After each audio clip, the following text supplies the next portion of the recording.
안녕하세요. 반갑습니다. 이정우입니다. 저를 소개를 잠깐 하자면은 저는 경북대학교에서 경제학을 38년을 가르쳤고요. 그 뒤에 정년퇴직을 한 뒤에 현재는 한국장학재단이라고 대학생들 장학금 주고 학자금 대출해 주는 일을 하는 공공기관이 있습니다. 거기에 이사장을 맡고 있습니다. 오늘은 피케티라는 프랑스의 경제학자를 중심으로 해서 그 사람이 아주 중요한 책을 연달아 3권을 썼습니다. 그 3권의 책을 놓고 앞으로 10번에 걸쳐서 피케티가 주장하는 그런 현재 세계적인 불평등 문제, 그런 것을 놓고 강의를 10번에 걸쳐서 하겠습니다. 그리고 맨 끝에는 한국의 불평등, 그리고 한국의 특히 부동산 불평등에 대해서 국민들의 관심이 굉장히 높죠. 그래서 그 문제도 짚도록 그렇게 하겠습니다. 오늘은 제1강입니다. 그래서 피케티라는 이 경제학자가 주장하는 게 뭔지 개요를 먼저 설명하는 것으로 시작을 하겠습니다. 자, 피케티의 책이 제 옆에 여기 있습니다. 이 책을 써서 피케티는 그 전까지는 무명의 그런 경제학자였죠. 근데 이 책 한 권으로 일약 세계 주목을 받고 말하자면 자고 일어나니 유명해졌더라 이런 말이 있죠. 바로 그런 경우입니다. 피케티라는 이 경제학자를 잠깐 소개하자면 1971년 프랑스에서 출생했고요. 런던 대학에 런던 스쿨 오브 에코노믹스에서 유명한 대학이 있습니다. 그 대학에서 경제학 박사를 받았습니다. 학부는 프랑스에서 대학을 한 뒤에 영국으로 유학을 간 것이죠. 박사학위를 받고는 미국 MIT라고 공과대학으로 세계적으로 유명한 대학이 있죠. 그러다가 갑자기 웬일인지 돌연 프랑스로 돌아갔어요.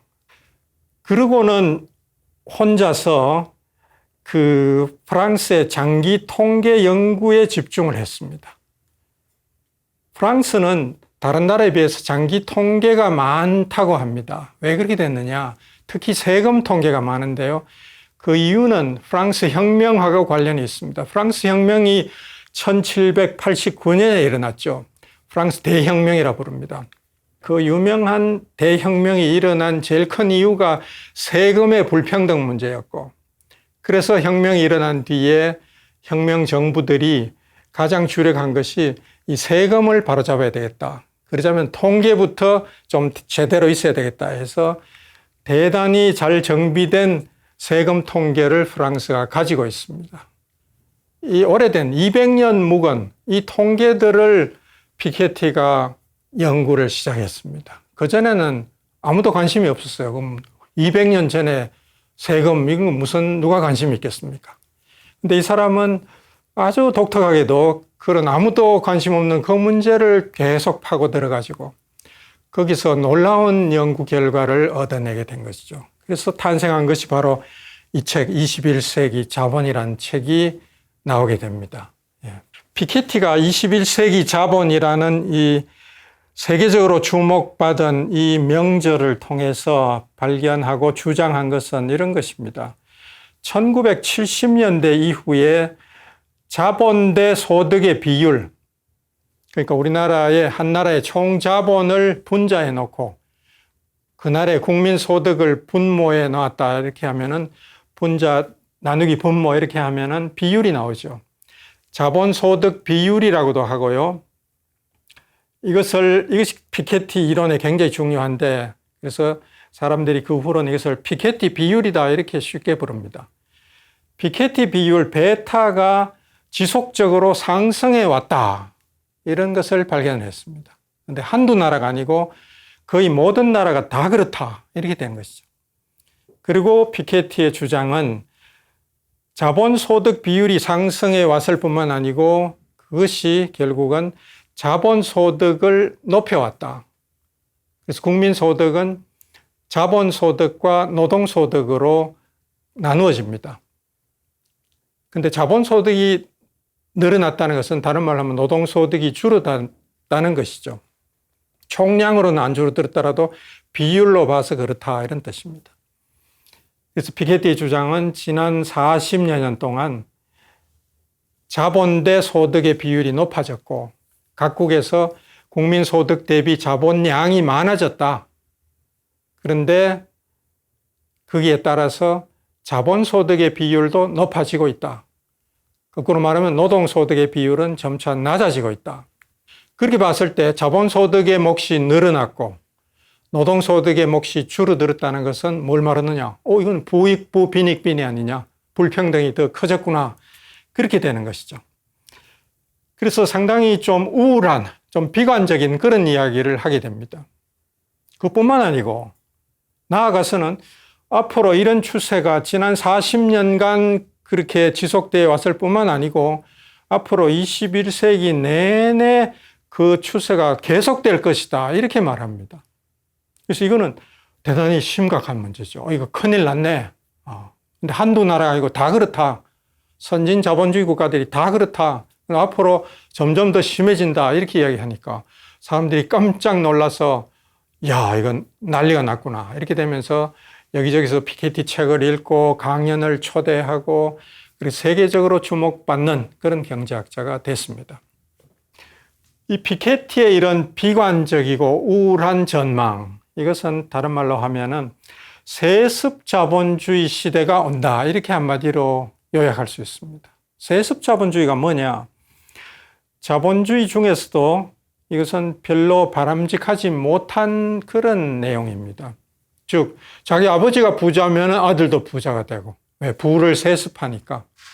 자본을 세습하니까 그렇게 된다. 그럼 손자도 부자. 돈이 없는 가정에 태어나면은 별로 희망이 없다. 그래서 아버지가 가난하면 아들도 가난하고 손자도 가난하고 별로 희망이 없다. 이렇게 됩니다. 그래서 이 세습 자본주의는 대단히 좋지 못한 자본주의인데 이것이 19세기의 그런 자본주의를 우리가 보통 세습 자본주의다 이렇게 부릅니다. 여러 나라에서 다 그랬습니다. 유럽도 그랬고 미국도 그렇고. 근데 이제 20세기 와서는 사람들이 이제는 달라졌다. 자기 아버지가 부자라도 아들이 가난할 수도 있고 또 가난한 아버지 밑에서 태어나서도 아들이 열심히 공부하고 일하고 노력하면은 스스로 자수성가해서 부자가 될 수도 있다. 이런 믿음, 희망 이런 게 있습니다. 20세기에는. 그런데 피케티는 다른 이야기를 하죠. 그렇지 않다. 20세기는 그랬다. 근데 21세기는 다시 19세기처럼 세습 자본주의로 되돌아갈 위험, 그런 확률이 대단히 높다. 이렇게 말하는 것이죠. 그래서 자본이 좌우하는 그런 시대가 오고 개인의 노력, 이런 것은 별로 중요하지 않다. 그러면 이것은 우울한 자본주의가 됩니다. 그래서 전 세계인이 더욱더 피케티에 주목을 하고 그 처방에 대해서 귀를 기울이고 그렇게 된 것이죠. 자, 세습 자본주의가 온다. 이것은 심각한 문제입니다. 자, 피케티의 무기는 장기 통계입니다. 아까 말씀드렸듯이 프랑스가 갖고 있는 그 200년 된 아주 오래된 세무 자료, 세금 자료, 소득 자료 이런 것을 충분히 활용을 했고요. 그래서 여러분들 중에 시청자 여러분들 중에 혹시 수학이라면 나는 싫다 이런 사람들이 들어 계실 것 같은데 전혀 걱정하지 마십시오. 이 수식은 아주 간단하고요. 초등학교 산수 수준에 불과합니다. 이 사람은 자본주의의 기본 법칙이 두 개 있다 이렇게 말합니다. 하나가 제1기본 법칙인데 그것은 국민소득 중에 자본에 돌아가는 몫의 크기를 나타내는데 그것을 알파라고 부릅니다. 알파의 값은 0과 1 사이의 값을 취하고 대체로 나라별로 다른데 한 30% 내외 이렇게 보시면 됩니다. 그래서 국민소득은 자본소득의 한 30% 돌아가고 나머지는 어디로 돌아갈까요? 아까 이야기한 대로 노동소득이죠. 그래서 노동소득의 70% 돌아갑니다. 30%면 0.3, 알파가 0.3이라는 것은 어떻게 결정되느냐 하면은 R 곱하기 베타다. 그렇게 쓰고 있습니다. 이게 제일 기본 법칙입니다. 간단하죠? 그러면 이 0.3은 어디서 나온 것이냐 하면은 R은 뭐냐 하면은 자본의 수익률입니다. 자본의 수익률인데 피케티가 발견한 바에 의하면은 이 R은 나라별로 차이가 있고 시대별로 물론 차이가 있지만 대체로 5%라고 보면은 거의 틀림없다 이렇게 말합니다. 쉬워요. 그러면 R은 5% 또는 0.05로구나 이렇게 생각하면 됩니다. 베타는 아까 나왔습니다. 피케티 비율 또는 그 나라의 총 자본을 그 나라의 국민소득으로 나눈 값이다 그렇게 이야기했죠. 그 베타가 계속 높아져 왔다 이렇게 말했습니다. 좀 전에. 그래서 이 베타를 한 6 정도 된다 이렇게 가정해 봅시다. 베타가 6이라는 것은 한 나라의 자본량이 국민소득의 6배다 그런 뜻입니다. 네, 그런 뜻이 되죠. 그러면 6이 되고 R은 5%로 보면 된다. 그러면 0.05. 그래서 6 곱하기 0.05를 하면은 0.3이 나옵니다. 0.3이 뭐냐? 알파다. 알파가 뭐냐? 국민소득 중에 자본소득의 비율입니다. 30%가 자본소득으로 돌아가는데 바꾸고 말하면 노동소득으로는 70%가 돌아가는데 그 알파는 R 곱하기 베타로 정의가 된다. 그래서 이것은 정의식이고요. 방정식이 아닙니다. 정의식 또는 항등식에 해당됩니다. 언제 어디서나 성립하는 그런 관계입니다. 이게 이 간단한 항등식, 정의식, 이게 피케티가 말하는 자본주의의 제일 기본 법칙입니다. 자, 이제 이해가 되시죠? 예. 그럼 다음 2법칙으로 가보겠습니다. 2법칙은 베타, 앞에 나온 그 베타는 G분의 S다. 이렇게 정의가 됩니다.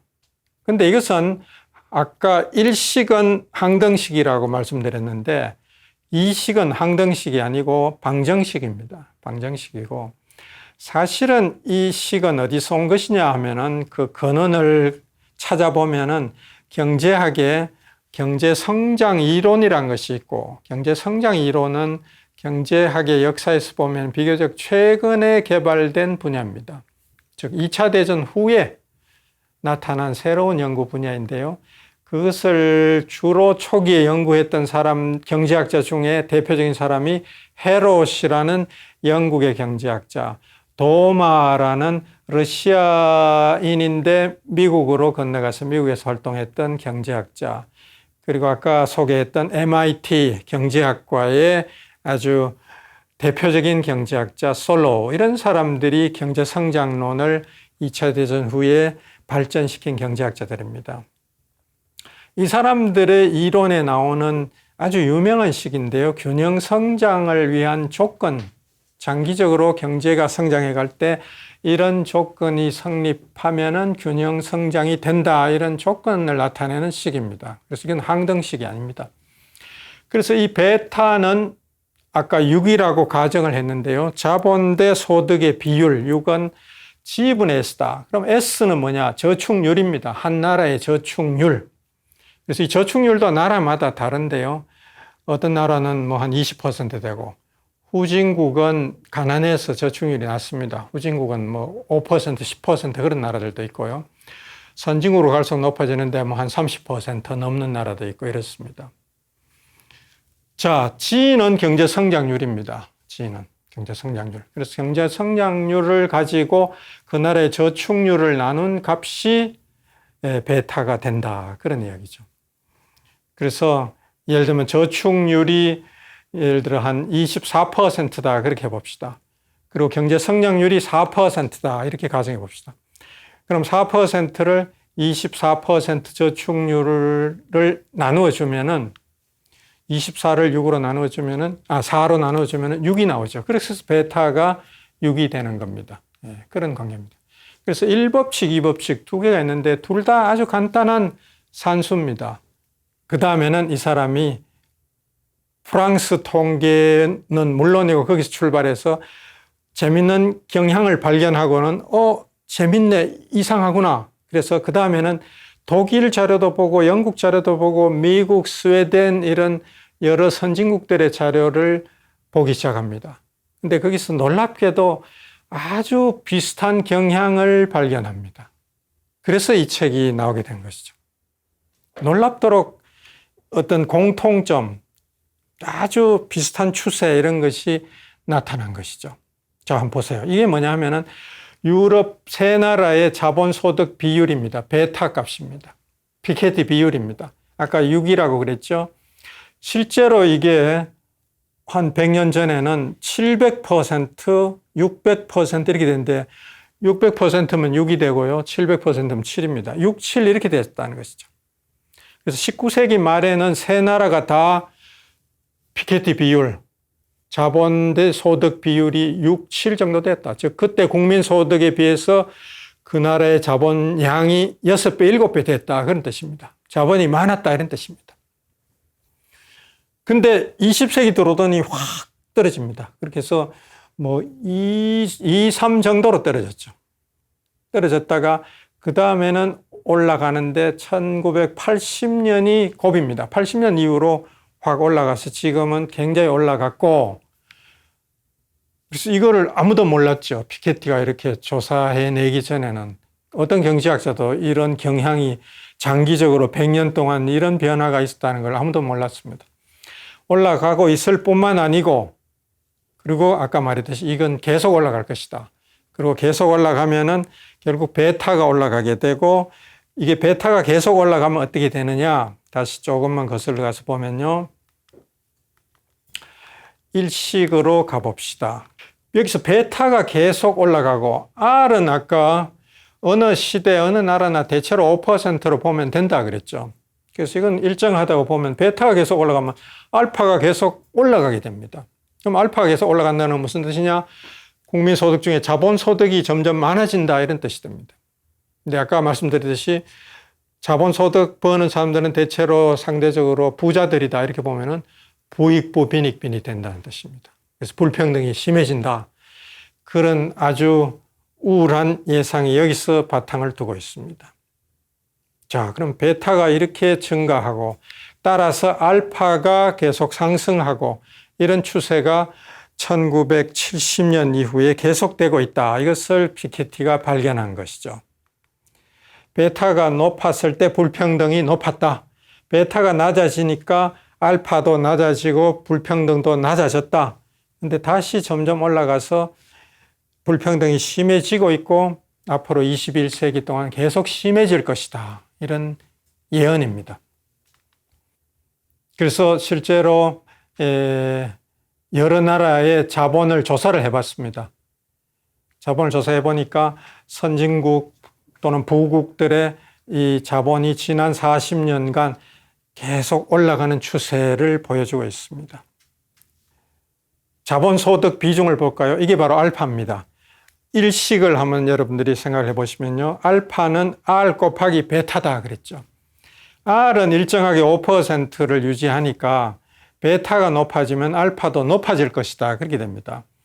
실제로 알파를 조사해 봤습니다. 피케티가 해보니까 이게 6개 선진국에서 일제히 다 올라가고 있습니다.